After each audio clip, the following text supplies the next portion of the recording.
Hello, my name is Tasha Kasper, and I am a licensed clinical psychotherapist and also the CEO and founder of two different companies. One is a group clinical practice here in California, serving mental health needs for people throughout California.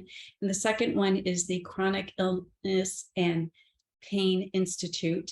And that is an educational and coaching arm, which helps people and also trains clinicians. So there's two parts to that company. And in the line of my work, the reason I got into this is because for 17 years, I have had chronic interstitial cystitis, bladder pain, and some things that go along with that.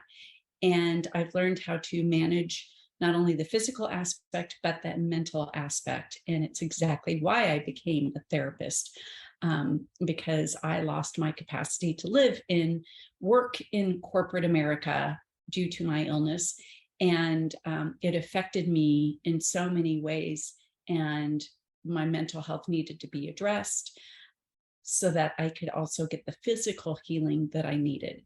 So that was my impetus to become a therapist. And I'm very proud that over the past 12 years, I've made this journey. And now this is what I do.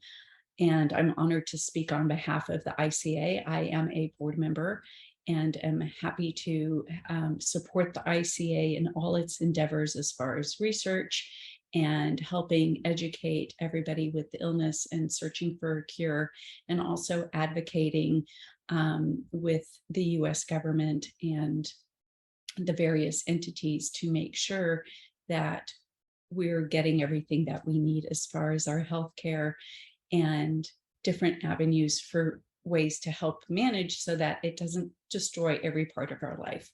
So today's a little bit more informal. I'm not going to be doing slides. I'm going to be talking to you about the main issues and some of the questions that have come in here.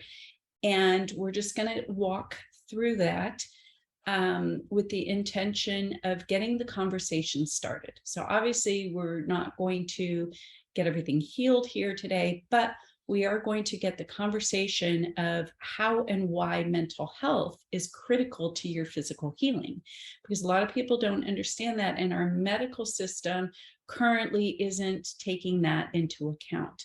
Now, the great thing is that the AUA updated their guidelines this year, and at the base core of it, right, is non-pharmacological, which means not the medication parts of it. Doesn't mean that that isn't important.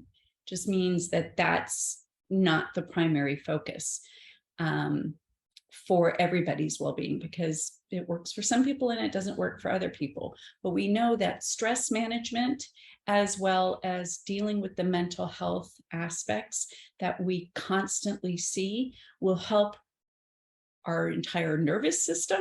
And then by that nature, that also reduces inflammation, and it allows us to better cope mentally and physically. So this is why I believe this part of this conversation, we are a mind and a body and a heart and a soul connected. They're not inextricable. And in order to get the best healing, not only what I found in my life, but in all the people that I work with, is that when we're addressing all those multiple pieces, that's when the best healing and the best quality of life comes to fruition. So the two primary issues that we see, I'm going to cover 10, but the two primary issues that we see with any chronic illness is, plus with COVID and a pandemic and the world at large right now, is anxiety and depression. They are very real, and they both cause physical symptoms. So it is important to notice, okay, am I having anxious worry? Am I having a depressed mood? There's a difference between sadness and actual clinical depression. And anybody, same thing with worry and anxiety. So even if we don't have a clinical diagnosis to meet that threshold, it doesn't mean that anxiety and depression is not playing a part into it. So we can have periods and pieces of anxiety and depression that are affecting our mood, our overall mood and capacity, yet may not meet the full clinical definition of it. However, most people that I have dealt with that are dealing with chronic illness and chronic pain meet that criteria. But again, it is not necessary to have that, or I don't know about you, but I don't think we need any extra diagnoses. But sometimes it's what helps us get the medical care that we need. So I just kind of wanted to delineate that we will be working through these things. And part of it is every part that people feel, normal feelings. And then when it moves into clinical, we're not doing diagnostics today, but we're going to talk about them in a very real manner. I often say that there is not a part of us that is not affected by IC, by our illness and pain, and that it affects every stitch of our being, and that we have to address all of those pieces so that we can feel whole again. We have to address the whole person, the biological, the psychological, the social, the context, the cultural, the spiritual. All of these things must be addressed in order to address the whole person, instead of things being siloed, right? And so any of us who have IC, we've probably experienced things being siloed in the sense of, oh, I only deal with this, or I only deal with the bladder, or I only deal with gynecological stuff, but you need to see a urologist for that. So there might be times that for instance, I did not know that a urogynecologist existed well into a few years of my diagnosis. And I was like, this would have been good information to know at the very beginning. So it's important that we take a look at all of these things and move away from being siloed. And you'll hear me, or if you've heard any of my other webinars that I talk about with the ICA, is that we want to create a healing team, right? And so you're going to ideally have somebody who's dealing with mental health, right? You can coach, therapist, somebody who's well-versed in chronic illness and pain, not just the average person. You want your nutritionist, you want your functional and your primary medication, doctors and medications. You want your urogynecologist or urologist who is helping you with this. Many people need pain management. There's a lot of different people who we need on our team to help us heal. And for me, I also got cancer. So I'm about 6 years out from cancer. So that complicated my situation further. And I needed to expand my healing team and make sure that they were all speaking to each other, because that was a really important part of my care. And again, working to address my mental health through that. The sad part is that through most of my journey, nobody's ever asked me, how am I coping mentally? Am I having depressive symptoms? Am I having anxious? Do I have any medical trauma in this journey that I have endured?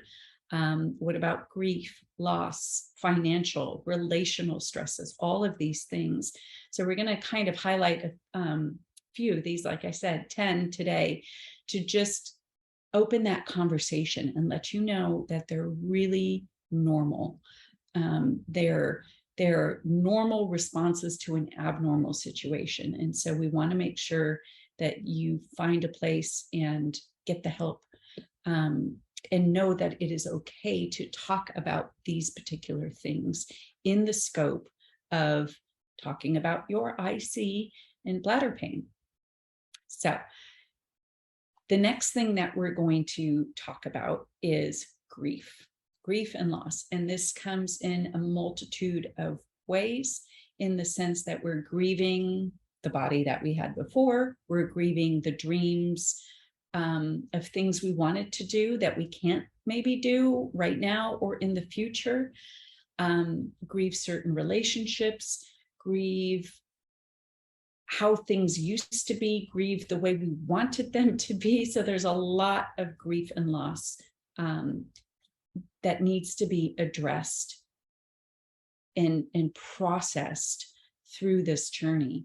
And it's, I would say, grief and loss is one of the top things that gets missed by therapists who are not trained in chronic illness and pain. They focus on the physical part, they may focus on anxiety or depression, but they'll miss some of these things that I'm talking about. And the top one is grief and loss. So just know that it is a big part. It is normal to feel grief and loss, anticipatory grief. What am I going to be missing in the future? How is this going to change? I wanted my life to go this way. It's not going that way. How do I adjust? How do I create a new normal, even when I'm grieving? And then how do we have the best quality of life and live fully when we still have these mental health aspects to it? So I just want to address on the anxiety, depression, and grief, on those top things. What are some things that we can do? So having a flexible mindset, looking at things in a creative way, making sure that I'm not getting stuck in a black or white thinking, and it must be this way and it can't be that way. And for instance, I can't go do this, so I can't do anything at all. We want to have a flexible mindset, use our creativity, and put those in effect to empower yourself to do things differently. Yes, they're different. We have to address things differently. We have to plan for bathroom stops and make things different. But we also, it doesn't mean we stop us in our tracks completely. There may be times or days when it does, but not forever, right? So again, having a flexible mindset. Another one is fierce self-compassion. So moving away from just self-esteem and moving into self-compassion. So showing yourself grace and compassion like you would a friend, speaking to yourself the same way that you would speak to a friend. Because if you are like most everybody, we're pretty hard on ourselves. There's a lot of judgment and shame and negativity that goes on in this thing up here, and we don't treat ourselves kindly. Fortunately, we can change this. And unfortunately, if we don't, what happens is our body is listening to our mind. And so if we hate parts of our body and are angry at it, it will feel that. And so it's important that we understand that we want to show compassion to our inner self and to parts of our body that are trying their best to work or to heal, and give them the support that they need, and begin to treat ourselves the way we would our best friend. That will make a big difference in how we feel about ourselves and how our body chemically is responding to how we are treating ourselves. And the other one is having faith that there is change. So the great news about change is that things are always changing. That can feel very frustrating, especially in the beginning. But the great thing is, for instance, in the trajectory of the 17 years that I've had IC, so many new treatments, so many new medications, so many things have changed in the way that I can manage my illness and the pain, and has made it so much easier, or access to it has been improved. When I first started, getting access to pelvic floor physical therapy was so hard and so difficult. And now that has changed. More people are trained in it. It's not this foreign thing that nobody knows of. Now, pretty easily, we can find pelvic floor physical therapy, which for me has been integral in helping my healing. Same way in talking about mental health in general. The one thing that COVID has given us is that more and more people are talking openly about mental health, and that we're not always okay, and that it's okay to not always be okay. certain medications, certain treatments, different installations. I've had pretty much every or most every treatment that an IC person can have, including InterStim and all these things. And some have worked, some haven't worked, but it's been great over the time. And so now I share with people and say, okay, let's have faith. Let's have faith that there's research going on, that there's change going on. This year, we're seeing new changes in pain management and pain science. And so these are all things that are helping us and that are in play. And so we have to know, okay, even if I'm feeling hopeless and despaired today, that the chance of something changing and something improving in the future is very high. And so I can begin to feel comfortable that change will come and improvement will come. And I want to put myself into the best position that I can somehow, right? Moving all the pieces so that I'm there when it's ready.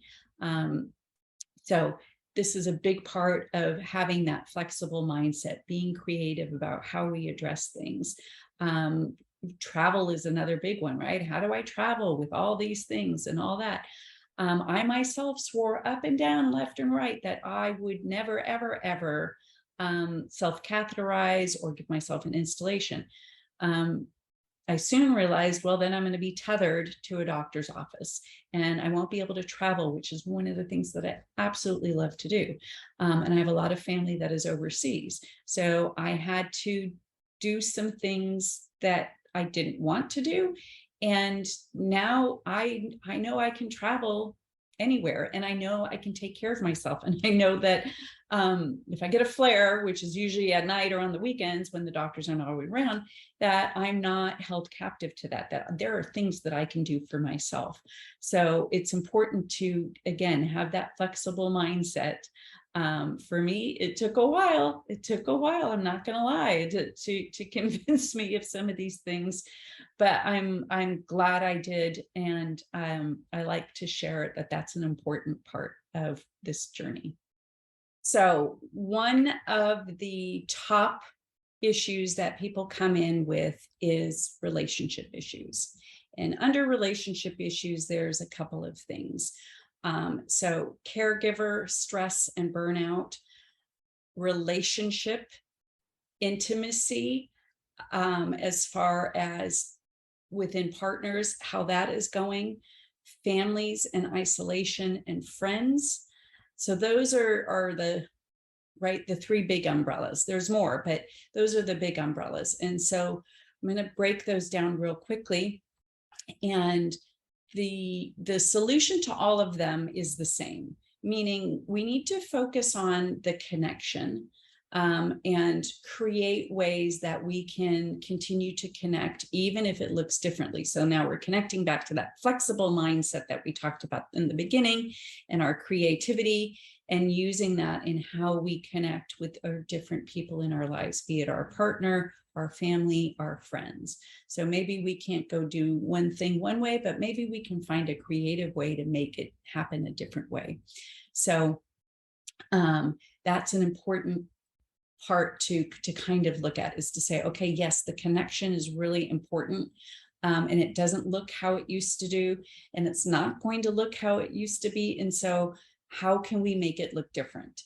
And it requires effort, and it's not easy. And so don't put that kind of pressure on yourself either, like, oh, I have to figure all these things out at once. Hopefully you're working with a complete healing team, and you have somebody on your team who is helping you through these things, as far as the mental health and that coaching part of it, and helping you get through your very specific situation, because it is different for every single one of us.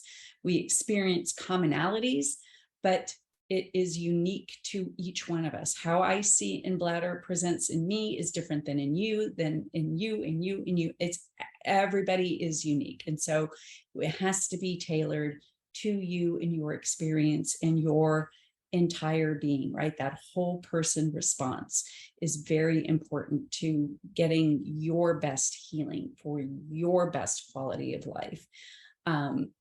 And so focusing on that connection.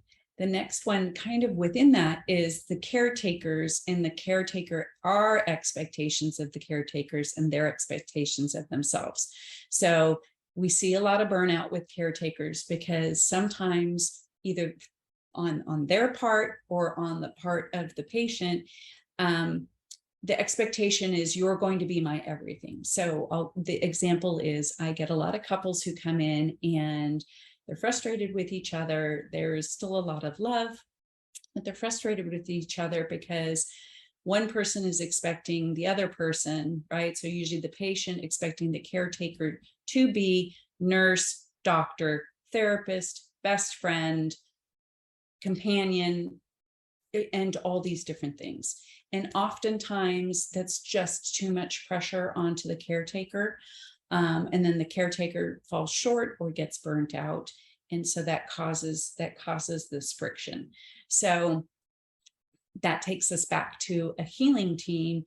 There are things and conversations that you can have with your therapist or coach that you don't want to be having with your partner or your best friend or your doctor or somebody else, right? And there's conversations that you have with your doctor that shouldn't be had with other people, and conversations with your partner that you don't want to be having with your doctor or your therapist. So it's really important to understand that not one person is going to fill all these roles and be able to tick all those boxes for you. And it often comes into play because of the isolation that comes with this illness, is that it just falls into line. And so we have to learn and be very conscious about, oh, okay, how do I expand? How do I have a healing team? What friends, what family, who do I talk to about what? And kind of, spread the love so that the interaction isn't falling just on you or just on one person. So that alleviates a lot of the caretaker issues. And then again, reclaiming the parts of your body that are working, reclaiming the capacity for your body to heal and to do things, even if they don't look or feel how they used to feel. There's still a lot that our body is doing, and as mammals, our nature, our body, our system, the way it is, its default setting is to want to heal. It wants, if you get a cut, it's going to want to heal. We don't have to go, oh, I need to build a scab and do this and do that. Your body does that. But we have to put our body into the prime zone. And part of the prime zone means that we need to pay attention to our nervous system. I've written some articles and done other webinars about it, so I'm not going to go deep in that here. But basically, you want to manage your stress and your stress response and how your nervous system is responding. Because if your body is busy being in a stress response, bottom line is it's not healing. It can't really heal when it's in a stress response. So we want to prime the pump. We want to put our body in the best position for it to do the healing. And that means that we have to manage our nervous system, which we manage through our mind by managing our stress, our anxiety, our depression, our mood, learning the skills. I think there's a lot of people who think resilience is something you're either gifted it or you're not. But the great thing, and I call it being fiercely resilient, because we have to go after it. We have to chase it. We have to learn it and create it, is that resilience can be learned. It is a series of skills. Anybody can learn resilience, right? Anybody can learn more coping skills to better address your mental health issues. And we are not taught these things in school, let alone taught along the way when there's extra stressors of chronic pain and illness. Yet there's also, right, a difference between chronic pain and chronic illness. Most often overlap, not always, but they are different things. So there are some great apps and things that are out there that help for chronic pain. Not going to hurt anybody. They're going to help you learn information about there. But you also need to go a little further, a little deeper than that for your stress management, so that you get a deeper level of healing and manage your entire system. So that is how you can help your relationship and the communication around all these factors, is to know your body, manage your stress, manage the mental health aspect. Because if we're frustrated or sad or depressed, if you're like most humans, you're going to take it out on the people closest to you. Same thing with anxiety, right? You're going to take it out on those who are closest to you. And so all of those things affect our relationships. So one of the last things that I want to bring up, actually a couple of them, one is work and financial stress. So as we know, our illness may impact our capacity to work or not. For a while, I was able to work, and then eventually I, type A perfectionist, drove myself straight into the ground. It took me 5 years, but I did a really good job at it, right? I got an A on that one. I did it perfectly. And so learning how you respond to things and how you manage your health. Now, I have now been able to recover and do a lot of health and physical things, as well as my mental health. And now I'm back able to work, but it's a completely different way of how I work. And I really, really listen to my body, even when it's inconvenient, which means having to reschedule things or sometimes be late on things. And it feels embarrassing, but ultimately I still get things done. Ultimately, I'm still helping people. Ultimately, I'm still producing the things that are important to me and showing up for my family in the way that I want to be. And so knowing that my health comes first, and that is my first priority, and that without that, nothing else is going to fall into place. Instead of my health being, it used to be on the last of the list. Now it is on the top of the list. And that was a big shift for me. And it's a big shift for most of my clients, because it feels selfish. And I'm here to tell you, it is not selfish. It is the number one thing you can do, is to take care of yourself so that you can take care of others. Just like on the airplane, they tell you put the oxygen on first and then on to smaller children. My mantra, I'm going to share it with you, is you cannot serve from an empty vessel. So you cannot show up. You cannot do the things you want to do for fun, for family, for friends, for work, if the vessel is empty. Your car is not going to work if there's no gas in it. And so it's critically important for you to put yourself first.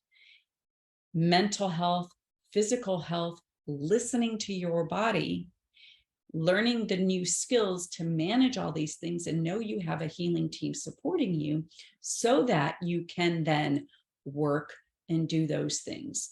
Now, I understand this gets really upside down for a lot of people in financial stress and all these things. When I experienced it, man, I lost my job, I lost everything, and all the income that came with it, and, health insurance and all these things. And so we had to make different decisions as a family and as a whole and as a person. And it was really rough for a few years.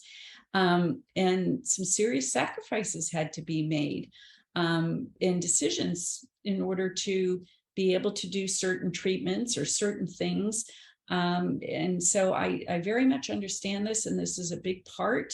And that worry and that stress plays into our mental health. So they're very much related. So that's why getting as much little things, and I love doing these types of webinars and writing the articles for ICA, so that we get as much information out there as possible, to give you a foundation for healing and at least starting on that journey. And then slowly, as you feel better and get these pieces into place, then that will improve the odds of you continuing on that journey. So Unfortunately, many of us have had trauma. Trauma along our journey, our diagnostic journey, trauma in our childhood, trauma in our relationships. And so we know science has taught us that there are links between trauma and chronic pain and illness. I, for one, am a poster child of childhood trauma. There's a study called Adverse Childhood Experiences, and it's one of the biggest studies. And basically, it showed that, hey, if you experience these childhood traumas, that you're going to have higher incidences of diabetes, cancer, heart problems, mental health issues, all sorts of physical health issues. So please, please, if you have any trauma, you want to get with somebody who can help with the trauma and the chronic illness, because chances are there's some relationship there. And it is important. We do EMDR, we do pain reprocessing, a lot of different things. Somatic work where we hold that trauma in our body is very important. So those are some types of works that you're in, and mental health support things that you're going to want to seek out if you know you have some trauma early on in your life or in your younger adult experience. So please make sure you address that and not discount it as something that's not connected to your illness. So I've addressed the majority of the questions that came through because they're all pretty much the same, right? How do I deal with relationships? How do I deal with feeling anxious, feeling depressed, managing my stress? These are the very, very common issues that we hear. And so I encourage you to listen to the other webinars that I've done and the articles that I've written for the ICA in their magazine, as well as all the other resources that the ICA has provided by other professionals, and also encourage you to get your own direct mental health support from somebody, again, well-versed in chronic illness and pain. So the last thing that I want to talk about is your new normal. And this is a big one. As we go through the process of getting diagnosed, the process of unbecoming the person that we were, and there's some benefits to that, right? I can myself share that I used to be, right, super perfectionist, very stressed out, type A, right? And I caused the people around me to feel stress. Now I've done my own healing in this process, and I approach life in a more authentic, calm manner, and my body likes that. And the minute I get out of whack or start feeling really stressed about something or get emotionally upset about something, my body will very quickly remind me, you're moving in the wrong direction. I have set protocols that I do for different levels of types of responses. It's also part of what I teach, not only people, right, but teaching other clinicians, because unfortunately, mental health clinicians are not trained in how to deal properly with chronic illness and pain through our educational programs. So most of it is after licensure. And that is a big part of the work that I do, is to make sure that we are getting pain science, pain management science, neuroscience, learning about bioplasticity, how our body can change in response to our mind, and incorporating all of these things into the mental health component, because the average person, the average therapist is not going to go get trained in all of those things. There are definitely out there for sure, and some therapy is better than no therapy. I guarantee that. But you also want to be looking and asking, okay, what's your understanding of chronic pain and illness? How do you approach it? Do you integrate, somatic or physical work? Do you integrate any type of whole person, biopsychosocial, and cultural aspects to this? Those are some questions that as you're looking for support and people to help you, you want to be able to ask those questions and feel comfortable and have a rapport with the person, just that they understand, that they truly get it, and understand what issues you're coming into with and what you're bringing and how they're going to help you. So as you look to help add mental health onto your healing team, those are some things that you want to look forward. This will help you create your new normal.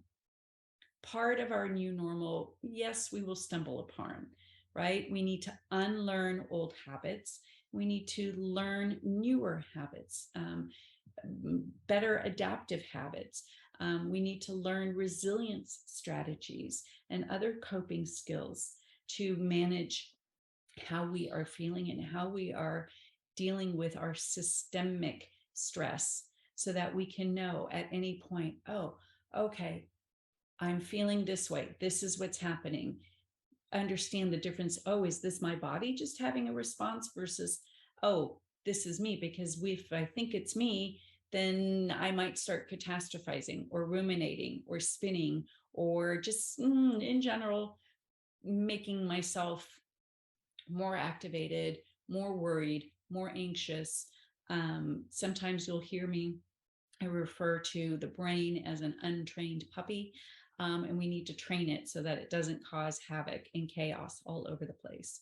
So as you create a new normal, as you move from newly diagnosed or having a diagnosis for many years like myself, and now you're trying to get help and adjust and things are changing, you want to make sure that you kind of grab hold, right? Like that fiercely resilient. You want to live fiercely. You want to not be a passive passenger in your life, but identify the areas where you need help and go after that.